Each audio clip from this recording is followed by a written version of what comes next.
வணக்கம். வெள்ளித்திரையின் தலைப்புச் செய்திகள். இயக்குனராகும் கமலஹாசனின் மகள் நயன்தாராவுடன் டூயட் பாட சூரி ஆசை. ஓவியாவிற்கு குவியும் பட வாய்ப்புகள். இனி விரிவான செய்திகள்.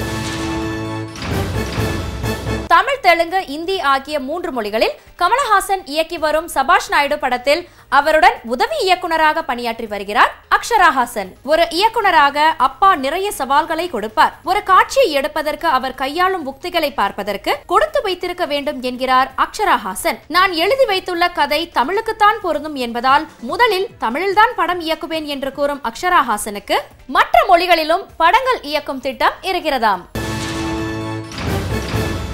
நகைச்சுவை நடிகராக இருந்த சந்தானம் கதாநாயகனாக ஆகியுள்ளதால் அவரை போலவே சூரியும் கதாநாயகனாக ஆவாரா என்ற கேள்வியை பத்திரிகையாளர்கள் அவரை சந்திக்கும் போதெல்லாம் கேட்டு வருகின்றனர். கதாநாயகன் ஆசை தனக்கு இல்லை என்று இதுவரை கூறி வந்த சூரி நயன்தாராவுடன் டூயட் பாட வாய்ப்பு கிடைத்தால் அவருடன் ஆடுவதற்கு தனக்கு ஆசை இருப்பதாக அண்மையில் தெரிவித்துள்ளார். வாய்ப்பு கிடைத்தால் நயன்தாரா மட்டுமின்றி எல்லா கதாநாயகிகளுடனும் டூயட் பாட ஆசைதான். ஆனால் அதற்கு அவர்கள் எந்த ஆட்சேபனையும் சொல்லாமல் இருக்க வேண்டும் என்கிறார் சூரி. ஆரம்பத்தில் மலையாள படங்களில் மட்டும் நடித்து வந்த ஓவியா பின்னர் பல தமிழ் படங்களில் நடித்தார். சமீப காலமாக அவருக்கு பட வாய்ப்புகள் குறைந்தன. சீனி என்ற ஒரே தமிழ் படத்தில் மட்டும் நடித்து வந்தார். பட வாய்ப்பு இல்லாததால் தொலைக்காட்சி நிகழ்ச்சிகளின் பக்கம் கவனத்தை திருப்பிய ஓவியா அடுத்து காதலில் விழுந்தார். காதலில் தோல்வி அடைந்தாலும் ரசிகர்கள் ஆதரவை ஓவியா வென்றுள்ளார். காதல் சர்ச்சையில் சிக்கிய ஓவியாவுக்கு தற்போது பட வாய்ப்புகள் குவிகின்றன. பல இயக்குனர்கள் தங்கள் படங்களில் நடிக்க அவருக்கு அழைப்பு விடுத்து வருகிறார்கள். விஷ்ணு விஷாலின் சிலுக்குவார்பட்டி சிங்கம் படத்தில் நடிக்க ஒப்பந்தமாகி உள்ள அவர் அடுத்து முருகதாஸ் இயக்க உள்ள விஜய் படத்தில் நடிக்க உள்ளதாக செய்திகள் வெளியாகியுள்ளன. அட்லி இயக்கத்தில் விஜய் 3 வேடங்களில் நடித்து வரும் மெர்சல் படத்தின் இசை வெளியீட்டு விழா நேரு உள் விளையாட்டு அரங்கில் வருகிற 20ஆம் தேதி மிக பிரம்மாண்டமாக நடைபெற உள்ளது. மெர்சல் படத்தின் நாயகன் விஜய், இசையமைப்பாளர் AR ரஹ்மான் ஆகியோருக்கு திரையுலகில் இந்த ஆண்டு 25வது ஆண்டு என்பதாலும் மெர்சல் படத்தை தயாரிக்கும் தயாரிப்பு நிறுவனமான ஸ்ரீ தேனாண்டாள் பிலிம்ஸ் நிறுவனத்திற்கு இது 100வது படம் என்பதாலும் இந்த விழாவை மிக சிறப்பாக கொண்டாட எல்லா ஏற்பாடுகளும் செய்யப்பட்டு வருகின்றன. ரஜினி, கமல், விஜய் ஆகியோருடன் திரையுலகில் உள்ள முன்னணி கலைஞர்கள் பலர் கலந்து கொண்டு இந்த விழாவை சிறப்பிக்க உள்ளனர். இந்த விழாவிற்கான ஏற்பாடுகளை ஸ்ரீ தேனாண்டாள் பிலிம்ஸ் நிறுவனம் ஏற்பாடு செய்து வருகிறது. லிங்குசாமி இயக்கத்தில் விஷால் நடிக்கும் சண்டக்கோழி 2ஆம் பாகம் படத்திற்கான அரங்குகள் அமைக்கும் வேலைகள் பின்னி மில்லில் தொடங்கின. விஷாலின் 25வது படமாக உருவாக இருக்கும் இந்த படத்திற்காக மதுரையில் உள்ள கடை வீதிகள், கோவில் போன்ற பல அரங்குகள் 6 கோடி செலவில் பிரம்மாண்டமாக அமைக்கப்படவிருக்கின்றன. அரங்குகள் அமைக்கும் பணிகள் இந்த மாத இறுதிக்குள் முடிவடைந்து விடும் என்றும் அடுத்த மாதம் படப்பிடிப்பு துவங்க உள்ளதாகவும் இயக்குனர் லிங்குசாமி தெரிவித்திருக்கிறார். விஷாலுடன் கீர்த்தி சுரேஷ், வரலட்சுமி, ராஜ்கிரண் உட்பட பலர் நடிக்கும் இந்த படத்திற்கு யுவன் சங்கர் ராஜா இசையமைக்கிறார். விஷாலின் விஷால் பிலிம் ஃபேக்டரி நிறுவனம் தயாரிக்கும் இந்த படம் தமிழ், தெலுங்கு ஆகிய 2 மொழிகளிலும் உருவாக இருக்கிறது. நடுவுல கொஞ்சம் பக்கத்தை காணும் படத்தை இயக்கிய பாலாஜி தரணிதரன் தற்போது சீதகாதி என்கிற புதிய படத்தை இயக்குகிறார். இந்த படத்தில் விஜய் சேதுபதியுடன் ரம்யா நம்பீசன், காயத்ரி, ஓவியா ஆகியோர் நடிப்பதாக அறிவிக்கப்பட்டது. படத்திற்கு கொடுத்த தேதியில் ஓவியா வேறு நிகழ்ச்சிக்கு சென்று விட்டதால் அவருடைய பாத்திரத்தில் நடிக்க இப்போது பார்வதி நாயர் ஒப்பந்தம் செய்யப்பட்டுள்ளார். விரைவில் படப்பிடிப்பு துவங்கவுள்ள இந்த படத்தில் இயக்குனர் மகேந்திரன் முக்கிய வேடத்தில் நடிக்க, அவரது மனைவியாக நடிக்க முன்னாள் நாயகி அர்ச்சனா ஒப்பந்தமாகியுள்ளார். போதைப் பொருள் வழக்கில் எனது மேனேஜர் ரோனி கைதானது எனக்கு பெரிய அதிர்ச்சியை ஏற்படுத்தியது என தெரிவித்திருக்கிறார் நடிகை காஜல் அகர்வால். இங்கு யாரையும் நம்ப முடியவில்லை. நல்லவர்கள் யார், கெட்டவர்கள் யார் என்று புரிந்து கொள்ள முடியவில்லை. தயாரிப்பாளர்களிடம் எனது சம்பள விவரங்கள் பற்றி பேசுவது, கால்ஷீட் விவரங்களை கவனித்துக் கொள்வது போன்ற பணிகளை ரோனி செய்து வந்தார். அவர் கைதானதை தொடர்ந்து இனிமேல் மேனேஜரை வைத்துக் கொள்வதில்லை என்ற முடிவுக்கு வந்திருக்கிறேன். நான் நம்பியவர் இது போன்ற சமூக விரோத செயல்களில் ஈடுபட்டது தெரிய வரும்போது சங்கடமாக இருக்கிறது. அதனால் இப்போது அந்த பொறுப்புகளை என் குடும்பத்தினரிடம் ஒப்படைத்து இருக்கிறேன் என்கிறார் காஜல் அகர்வால். என்னை ஒரு நடிகையாக எப்போதுமே நான் நினைத்துக் கொண்டதில்லை. அதனால்தான் என் வாழ்வில் சில பிரச்சனைகள் ஏற்பட்ட போது அதை நினைத்து நான் கலங்கவில்லை என்கிறார் நடிகை அமலா பால். விக்ரம், விஜய் போன்ற பெரிய நடிகர்களுடன் நடித்துவிட்டேன். அஜித்துடன் ஒரு படத்தில் நடிக்க வாய்ப்பு வந்தது. சில காரணங்களால் அந்த படத்தில் நடிக்க முடியாமல் போய்விட்டது. அஜித் போன்ற முன்னணி நடிகர்களுடன் விரைவில் நடிக்க வாய்ப்பு கிடைக்கும் என்ற நம்பிக்கை உள்ளது. எனக்கு இப்போது 25 வயதுதான் ஆகிறது. காலம் நிறைய இருப்பதினால் இப்போது அடுத்த கட்டத்திற்கு என்னை தயார்படுத்திக் கொண்டு இருக்கிறேன் என்கிறார் நடிகை அமலா பால். சிம்புதேவன் இயக்கத்தில் வடிவேலு 2 வேடங்களில் நடித்த இம்சை அரசன் 23ஆம் புலிகேசி படம் வடிவேலுக்கு மிகப்பெரிய வெற்றி படமாக அமைந்தது. அந்த படத்தை தயாரித்த இயக்குனர் சங்கர் மீண்டும் அந்த படத்தின் 2ஆம் பாகத்தை தயாரிக்க இருக்கிறார். முதல் பாகத்தை இயக்கிய சிம்புதேவன் 2ஆம் பாகத்தையும் இயக்க விரைவில் படப்பிடிப்பு துவங்க இருக்கிறது. இதற்காக பூந்தமல்லியை அடுத்துள்ள EVP ஸ்டுடியோவில் பிரம்மாண்ட அரண்மனை அரங்கு அமைக்கும் பணிகள் நடைபெற்று வருகின்றன. முதல் பாகத்தின் தொடர்ச்சியாக இந்த படம் இருக்காது என்றும் அதற்கு முந்தைய 50 ஆண்டுகளில் நடந்த கதையாக இந்த படம் இருக்கும் என்றும் தெரிவித்திருக்கிறார் இயக்குனர் சிம்புதேவன். புலிகேசியின் தாத்தா காலத்து கதையாக அப்படம் உருவாக இருப்பதாக தெரிகிறது. சங்கர் இயக்கத்தில் ரஜினி நடித்திருக்கும் 2.0 படம் வருகிற ஜனவரி 25ஆம் தேதி வெளியாக இருக்கிறது. தற்போது இந்த படத்தின் வியாபாரம் பரபரப்பாக நடைபெற்று வருகிறது. ஆந்திரா மற்றும் தெலுங்கானா மாநில உரிமை விற்பனையில் 2.0 பெரும் சாதனை புரிந்திருப்பதாக இந்த படத்தை தயாரிக்கும் லைகா நிறுவனத்தை சேர்ந்த ராஜு மகாலிங்கம் தெரிவித்திருக்கிறார். இதுவரை எந்த படமும் விற்காத விலைக்கு விற்கப்பட்டுள்ள இந்த படத்தை குளோபல் சினிமாஸ் நிறுவனம் வாங்கியுள்ளதாக தெரிவித்திருக்கிறார் அவர். வியாபாரத்தில் எந்த ஒரு தமிழ் படமும் செய்திராத சாதனையை ரஜினியின் 2.0 செய்திருப்பதாக தெரிவித்துள்ள ராஜு மகாலிங்கம், இந்த படம் 3D தொழில்நுட்பத்தில் ரசிகர்களை வியக்க வைக்கும் என்றும் கூறியுள்ளார். அஜித் நடித்திருக்கும் விவேகம் படத்தில் ஒரு முக்கிய பாத்திரத்தில் நடித்திருக்கிறார் ஹாலிவுட் நடிகை அமிலா டெர்ஜிமெஹிக். விவேகம் போன்ற ஒரு உலகத்தரம் வாய்ந்த படத்தின் மூலம் இந்திய சினிமாவில் கால் பதிப்பது எனக்கு பெருமையாக இருக்கிறது என்று சொல்லும் அவர், பிரபல ஹாலிவுட் நடிகர் பியர்ஸ் பிராஸ்னன் கதாநாயகனாக நடித்த தி நவம்பர் மேன் என்ற படத்தில் நான் நடித்திருந்த கதாபாத்திரத்தை பார்த்துதான் இயக்குனர் சிவா எனக்கு இந்த பட வாய்ப்பினை அளித்தார் என்கிறார். ஆக்ஷன் படங்களின் ரசிகையான எனக்கு இயக்குனர் சிவா கூறிய விவேகம் கதையும் அதில் எனது கதாபாத்திரமும் மிகவும் பிடித்திருந்தது. அதனால் இந்த படத்தில் நடிக்க வந்தேன் என்று சொல்லும் அவர், இந்திய சினிமா ரசிகர்கள் விவேகம் படத்தை நிச்சயம் ரசித்து கொண்டாடுவார்கள் என்கிறார். நடிகை சமந்தா, நடிகர் நாக சைத்தன்யா திருமணம் வரும் அக்டோபர் மாதம் 6ஆம் தேதி கோவாவில் நடைபெற உள்ளது. தற்போது அவர்களது திருமண அழைப்பிதழ் இணையதளங்களில் வெளியாகி வைரலாக பரவி வருகிறது. அக்டோபர் 6 மற்றும் 7ஆம் தேதி கோவாவில் வாக்கட்டோர் கடற்கரையில் உள்ள தி W ஹோட்டலில் நடைபெறவுள்ள அந்த திருமண விழாவில் கலந்து கொள்ள நெருங்கிய உறவினர்களுக்கு மட்டுமே அழைப்பு அனுப்பப்பட்டுள்ளது. தற்போது விஜயுடன் மெர்சல், சிவகார்த்திகேயனுடன் பொன்ராம் இயக்கும் படம், விஷாலுடன் இரும்பு திரை ஆகிய தமிழ் படங்களிலும் 2 தெலுங்கு படங்களிலும் நடித்து வருகிறார் நடிகை சமந்தா.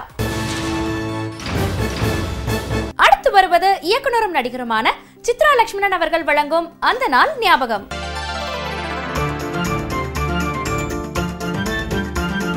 அங்கே சிரிப்பவர்கள் சிரிக்கட்டும், அது ஆணவ சிரிப்பு.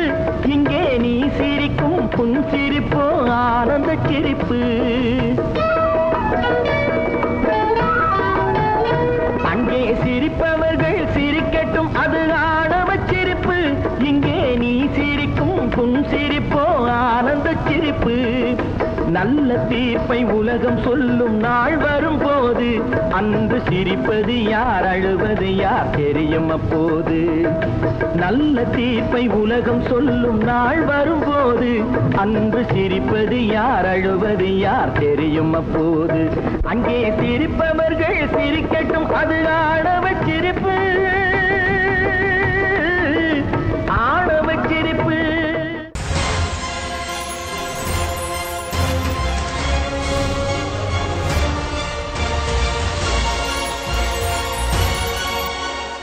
எம்ஜிஆருடைய உடல்நிலை தேறி வருகின்ற விஷயத்தை தமிழக மக்களுக்கு எப்படி தெரிவிப்பது என்று அமெரிக்காவிலே பயணி பெரியசாமி சிந்தித்துக் கொண்டிருந்த வேளையிலே தமிழகத்திலே ஆரம் வீரப்பனும் அதே சிந்தனையில் இருந்தார். அப்போது எம்ஜிஆர் பேப்பர் படிக்கவும் உணவு உண்ணவும் ஆரம்பித்து விட்டிருந்த காரணத்தினாலே அந்த காட்சிகளை எல்லாம் புகைப்படமாக எடுத்து வெளியிட்டால் எதிர்க்கட்சியினுடைய பொய் பிரச்சாரத்தை முறியடிக்க அவை ஓரளவுக்கு உதவும் என்று எண்ணி ஆரம் வீரப்பன் உடனடியாக பயணி பெரியசாமியை தொடர்பு கொண்டு எம்ஜிஆருடைய சமீபத்திய படங்கள் சிலவற்றை சென்னைக்கு அனுப்பி வைக்குமாறு அவரை கேட்டுக்கொண்டார். பழனி பெரியசாமி அந்த புகைப்படங்களை அனுப்பியவுடன் பத்திரிகையாளர் கூட்டத்தை கூட்டிய ஆரம் வீரப்பன் எம்ஜிஆர் சிரித்து கொண்டிருப்பது போலவும் இரட்டை இலையை காண்பித்துக் கொண்டிருப்பது போலவும் ஜானகி அம்மையாருடன் இருப்பது போலவும் உள்ள படங்களை அந்த பத்திரிகையாளர் கூட்டத்திலே வெளியிட்டார். அந்த புகைப்படங்களை பார்த்து பத்திரிகையாளர்களே வியந்து போனார்கள். எம்ஜிஆருடைய உடல்நிலை தேறி வருகின்ற அந்த புகைப்பட காட்சிகளை தாங்கி வந்த அந்த பத்திரிகைகள் எத்தனை பதிப்புகள் வெளியாகின என்ற அந்த பத்திரிகை நிறுவனங்களே கணக்கு வைத்துக் கொள்ள முடியாத அளவிற்கு ஒவ்வொரு பத்திரிகையும் பல பதிப்புகளை வெளியிட்டன. பத்திரிகைகள் அச்சாகி வர விற்று தீர்ந்து கொண்டே இருந்தன. அந்த தேர்தலில் அனைத்து இந்திய அண்ணா திராவிட முன்னேற்ற கழகத்துக்கு ஆதரவான அலையை உண்டு பண்ணியதில் அந்த புகைப்படங்களுக்கு பெரும் பங்குண்டு. அந்த சமயத்திலே அதிமுகவுக்கு ஆதரவாக இன்னொரு பேரலையை உண்டாக்குவதற்கான பணிகளில் தீவிரமாக இறங்கினார் பழனி பெரியசாமி. எம்ஜிஆரை பற்றி தமிழகத்தில் நிலவு வந்த அபிப்பிராயத்தை உடனடியாக மாற்ற வேண்டிய கடமை தனக்கு இருப்பதாக எண்ணி அவருக்கு எம்ஜிஆருடைய அன்றாட வாழ்க்கையை வீடியோவாக படம் எடுத்து சென்னைக்கு அனுப்பினால் எம்ஜிஆர் பற்றிய அபிப்பிராயத்தை அது நிச்சயமாக மாற்றும் என்று தோன்றியது. உடனடியாக தனது நெருங்கிய உறவினரான சுப்பிரமணியத்தை டெலிஃபோனில் அழைத்த பழனி பெரியசாமி, உங்களிடம் வீடியோ கேமரா இருக்கிறதா என்று அவரை கேட்டார். இருக்கிறது என்று அவர் பதில் சொல்லியவுடன் அதை எடுத்துக்கொண்டு உடனே புருக்லின் மருத்துவமனைக்கு வாருங்கள் என்று அவரிடம் சொன்னார் இவர். அன்று ஞாயிற்றுக்கிழமை என்பதால் மருத்துவமனையிலே கூட்டம் குறைவாக இருந்தது. வீடியோ எடுப்பதற்கு அது வசதியாக இருந்தது என்றாலும் எம்ஜிஆர் முன்னாலே அவரது அனுமதியின்றி கேமராவை எடுத்துக்கொண்டு போக முடியாது என்பதால் அப்போது தமிழ்நாட்டிலே நிலவி வருகின்ற நிலையை பற்றி எம்ஜிஆருக்கு விளக்கமாக எடுத்து சொன்னார் பழனி பெரியசாமி. உங்கள் உடல்நிலை தேறி வருகின்ற விஷயத்தை வீடியோவாக எடுத்து காட்டினால் ஒழிய தமிழக மக்கள் நம்ப மாட்டார்கள் என்று அவரிடம் சொன்னவுடன் வீடியோ எடுப்பதற்கு தனது அனுமதியை தந்தார் எம்ஜிஆர். அவர் ஒப்புக்கொண்டவுடன் அவர் சிரிப்பது போன்ற காட்சிகளையும் அவர் பேப்பர் படிப்பது போன்ற காட்சிகளையும் இரட்டை இலையை காட்டுவது போன்ற காட்சிகளையும் வீடியோவிலே படமாக்கினார் சுப்பிரமணியம். அந்த காட்சிகளை வீடியோவில் பார்த்த போதே அதிமுகவுடைய வெற்றிக்கு அந்த வீடியோ நிச்சயமாக உதவி செய்யும் என்று பழனி பெரியசாமிக்கு தோன்றியது. அப்போது பழனி பெரியசாமியின் மகள் ஜெயந்தி சென்னையிலே மருத்துவ படிப்பு படித்துக் கொண்டிருந்தார். அமெரிக்காவை விடுமுறைக்காக வந்துவிட்டு சென்னை திரும்பி கொண்டிருந்த அவரிடம் டேப்பை கொடுத்து அனுப்பிய பழனி பெரியசாமி தன் மகளிடம் டேப்பை கொடுத்து அனுப்பியிருக்கிற விஷயத்தை ஆரம் வீரப்பனுக்கு தெரிவித்தார். விமான நிலையத்துக்கே ஆள் அனுப்பி அந்த டேப்பை வாங்கி வர சொன்ன ஆரம் வீரப்பன் அந்த டேப்பை போட்டு பார்க்க முயற்சி செய்த போதுதான் அப்போது அமெரிக்காவிலே பயன்பாட்டில் இருந்த என்டிஎஸ்சி சிஸ்டத்திலே அந்த வீடியோ பதிவு செய்யப்பட்டிருக்கிற விஷயம் அவருக்கு தெரிய வந்தது. அப்போது இந்தியாவிலேயே அந்த சிஸ்டம் இல்லை. அதை கேட்டவுடன் மிகப்பெரிய குழப்பத்துக்கு ஆளானார் ஆரம் வீரப்பன். அப்போது நான் சிங்கப்பூரிலே அவதார் சிங் என்ற நண்பரிடம் அந்த என்டிசி சிஸ்டத்திலிருந்து அப்போது இந்தியாவிலே பயன்பாட்டில் இருந்த பால் சிஸ்டத்துக்கு அதை மாற்றக்கூடிய வசதி இருக்கின்ற விஷயம் அவருக்கு தெரிய வந்தது. அந்த பணியை நேரத்தோடு செய்து முடிக்க வேண்டும் என்பதால் ஏவிஎம் ஸ்டுடியோ அதிபர் எம் சரவணன் அவருடைய உதவியை நாடினார் ஆரம் வீரப்பன். நட்பு காரணமாக அந்த பணியை செய்து முடிக்கின்ற பொறுப்பை ஏற்றுக்கொண்ட சரவணன் அந்த பணியினுடைய முக்கியத்துவம் கருதி தன் மகன் குகனையை சிங்கப்பூருக்கு அனுப்பி அந்த வீடியோவை மாற்றி வரச் செய்தார். பின்னர் வலம்புரி ஜானின் வர்ணனையோடு அந்த வீடியோ தயாரானவுடன் எஸ்பி முத்துராமனுடைய உதவியோடு அந்த வீடியோ படச்சுருளாக மாற்றப்பட்டது. தமிழ்நாடெங்கும் திரையரங்குகளிலும் வீடியோ முறையிலும் போட்டு காட்டப்பட்ட அந்த காட்சிகள் தமிழ்நாட்டு மக்கள் மனதில் எம்ஜிஆர் திரும்பி வருவார் என்ற நம்பிக்கையை விதைத்தன. அமெரிக்க மருத்துவமனையிலே படுத்துக்கொண்டே எம்ஜிஆர் சந்தித்த அந்த தேர்தலில் அதிமுக 132 இடங்களிலும் அதிமுக கூட்டணி 195 இடங்களிலும் வெற்றி வாகை சூடியதென்றால் அந்த வெற்றியிலே கணிசமான பங்கு அமெரிக்காவிலிருந்து அனுப்பப்பட்ட அந்த வீடியோ டேப்புக்கு இருந்ததை எவரும் மறுப்பதற்கில்லை. தேர்தல் முடிவுகள் அறிவிக்கப்பட்டவுடன் சட்டமன்ற உறுப்பினர்கள் அனைவரும் சத்யா ஸ்டுடியோவிலே கூடி சட்டமன்ற கட்சி தலைவராக புரட்சித் தலைவர் எம்ஜிஆரை தேர்ந்தெடுத்தனர். அதைத் தொடர்ந்து நாவலர் நெடுஞ்செழியனும் தலைமைச் செயலாளரும் அமெரிக்காவுக்கு சென்று கூட்டத்திலே நடைபெற்றவர்களை எம்ஜிஆருக்கு விளக்கமாக கூறி அவரது அறிவுரைகளை பெற்று சென்னை திரும்பினார்கள். தேர்தலிலே பெரும்பான்மை பெற்றிருந்த போதிலும் அப்போதிருந்த ஆளுநர் குரானாவினுடைய நடவடிக்கைகளால் அதிமுக ஆட்சி அமைவதிலே சிக்கல் ஏற்பட்டது. அந்த சிக்கல் யாரால் எப்படி தீர்க்கப்பட்டது என்பதை திங்கட்கிழமை வெள்ளித்திரையிலே பார்ப்போம். அடுத்து வருவது ஒருவரி செய்திகள்.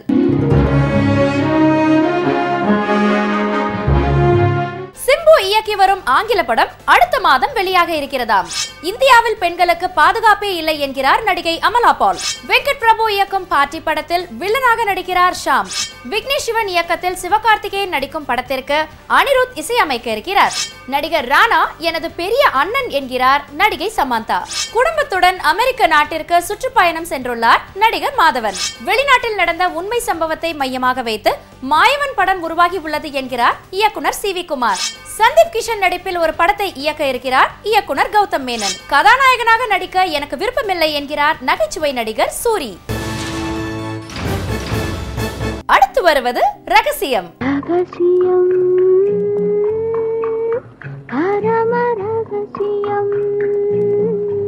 தன்னுடன் நெருக்கமாக பழகும் நடிகர்களை அண்ணா என்று அழைத்து அதிர வைக்கிறாராம் அந்த காட்டு மகன் நாயகி.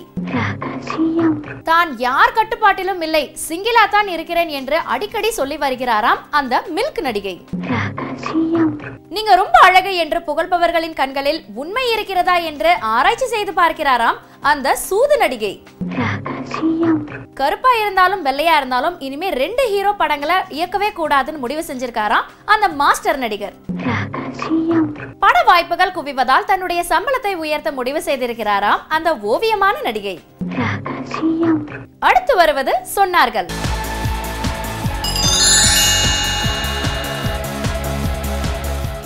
நாயகன் ஒரு படம் வந்து முக்தா சீனிவாசன் எடுத்தார். அந்த படத்தை வந்து கமல் அண்ணன் கதாநாயகனாக நடித்து மணி சார் டைரக்ட் பண்ண படம். அந்த படம் வந்து முடிகிற நேரத்தில் முக்தா ஃபிலிம்ஸ் வந்து அதை ஜிவி சார் கம்பெனிக்கு கொடுத்துட்டாங்க.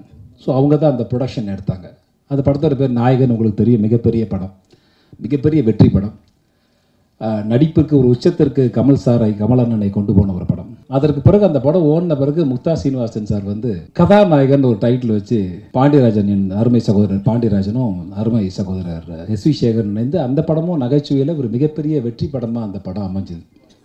அதற்கு நீண்ட நெடிய காலத்திற்கு பிறகு மீண்டும் ஒரு கதாநாயகன் இங்கே இணைந்திருக்கிறார், என் அருமை தம்பி விஷ்ணு விஷாலும் அவரோடு பரோட்டா சூரிக்காக ஒரு டயலாக் யோசிச்சு நானும் போராடிட்டு இருக்க டைரக்டர் இதை வைங்க வைங்க வைங்க படத்துலன்னு எடுத்தாரான்னு தெரியல. எனக்கு இன்னும் ஒரு பெருமையை இந்த படத்தில் முருகானந்தம் அவர்கள் தந்திருக்கிறார்கள். இந்த இந்திய பெருநாட்டினுடைய இந்திய சுதந்திர நாள் வரப்போகிறது ஆகஸ்ட் 15. இந்தியாவுடைய முதல் ஷேக்காக என்னை அறிவித்திருக்கிறார். நான் தான் இந்தியாவோட முதல் ஷேக் முஜிபுர் ரஹ்மான். இனிமேல் யார் வந்தாலும் எனக்கு பிறகு தான்.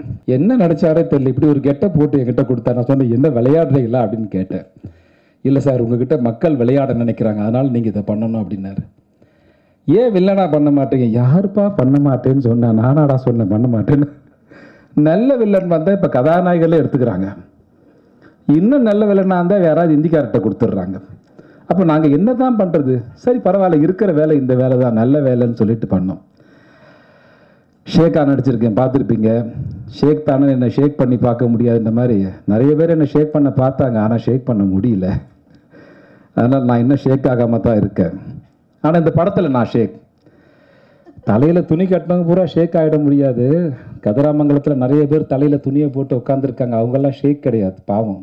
இப்போ நம்ம ஊரில் எண்ணெய் கிடைக்கிது. எம்ஜிஆர் பாடின மாதிரி எண்ணெய் வளம் இல்லை இந்த திருநாட்டில் பாடின மாதிரி எண்ணெய் வளம் இப்போ அதிகமாகிடுச்சு. துபாயில் மழை பெஞ்சிட்டு இருக்குதா, தமிழ்நாட்டில் எண்ணெய் கிடைக்கிது. எண்ணெய் கிடைக்கிது, எண்ணெய் கிடைக்கிது. எண்ணெய் நிலத்தில் கிடைக்குதான்னு பார்த்தா கடல்லையும் கிடைக்கிது. நம்மெல்லாம் முதல்ல மீனை வாங்கி எண்ணெய் ஊற்றி வறுப்போம், இப்போ மீனே எண்ணெயோடு தான் வருது. அதனால் ஒன்றும் கவலை இல்லை நமக்கு. மெரினால் ஆரம்பித்து காரைக்கால் வரைக்கும் கடலில் எண்ணெய் வருது. ஆனால் இருந்தாலும் அந்த பெருமை முருகானந்தத்துக்கு சேரும். நான் தான் முதல் ஷேக். இனி இங்கே யாரும் என்னை தெரியாமல் யாரும் எண்ணெய்லாம் எடுக்க முடியாது. அதுக்காக சென்ட்ரல் கவர்மெண்ட் மேலே கேஸு போட்டுற போகிறாங்க. நான் வாங்கி வச்சுருக்கேன் எண்ணெய் எடுக்கிறது கதிராமங்கலத்தை, நீ யார் எண்ணெய் எடுக்கிறதுன்னு கேட்டுற போகிறீங்க. என் அருமை தமிழக மக்கள், இன்றைக்கு தண்ணீர் இல்லாமல் கஷ்டப்படுகிறோம். ஒருவேளை தண்ணீர் இல்லாமல் இன்றைக்கு கண்ணீராக மாறி இன்றைக்கு எண்ணெயாக மாறிவிட்டதோ என்ற எண்ணம் வந்திருக்கிறது கதிராமங்கலத்தில். இருந்தாலும் அது ஒரு புறம் இருக்க, இந்த ஷேக்கா நடிக்கிற விஷயத்தில் எண்ணெய் எடுக்கிற இங்கே தமிழகத்தில் எண்ணெய் எடுக்க ஒப்பந்தம் போட்டிருக்கிற கம்பெனியெல்லாம் எங்கிட்ட தான் கேட்கணுன்ற எண்ணம் கிடையாது. முருகானந்தத்தையும் ப்ரொடியூசரையும் கேட்டால் போதும். இத்துடன் ராஜ் டிவியின் வெள்ளித்திரை நிகழ்ச்சி நிறைவடைகிறது. திங்கள் முதல் சனிக்கிழமை வரை தினமும் மாலை 5:30 மணிக்கு வெள்ளித்திரை நிகழ்ச்சியை காண தவறாதீர்கள். நன்றி, வணக்கம்.